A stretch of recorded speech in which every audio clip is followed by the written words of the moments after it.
On Chicago's South Side, a place where kids learn to run before they learn to read, where adults are quicker to pull out guns than to apologize, there's a small house nestled between two aging apartment buildings.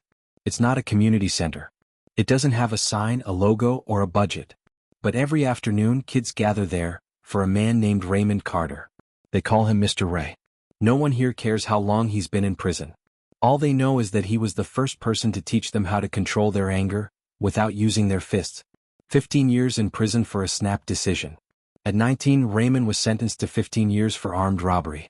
He grew up in a neighborhood where the law of the street was stronger than the law. Where kindness was seen as weakness. Where people learned to survive, not to live right. Nobody taught me how to control myself, Raymond recalls.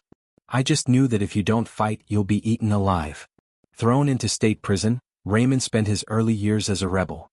But then everything changed, because of a slim book, passed around by chance among the inmates. Meditations, Marcus Aurelius. A Roman emperor. A warrior. A philosopher. And strangely enough, a man who understood Raymond's pain better than anyone. I realized, I can't control the world. But I can control myself. Marcus's words cut into Raymond like a scalpel. Not to hurt, but to open a door inside him. You have control over your mind. That's all you need. Raymond began to write. About his anger. About his fear. About his sense of betrayal by the environment that had raised him. He was no longer a victim. He was in charge. In a place where freedom was taken away, Raymond found inner freedom. Released from prison with nothing but a new mind. When he left prison at the age of 34, he had no money, no friends, a broken family, no one waiting for him. But Raymond had something very few people had, clarity. He knew what had put him in prison, and what might keep him out.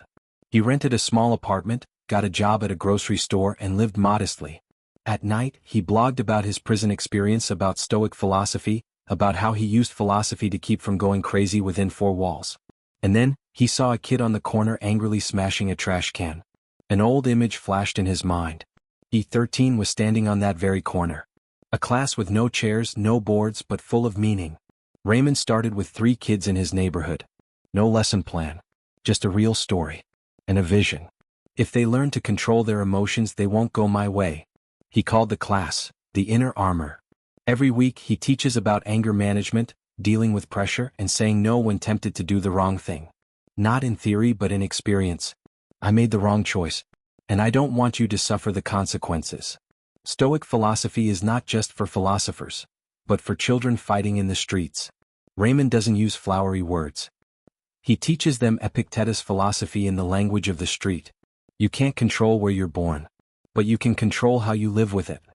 Don't be like a dog dragging a leash. Be like a person holding a leash. The kids are confused at first, but gradually, they understand. Because Stoic philosophy doesn't require intelligence.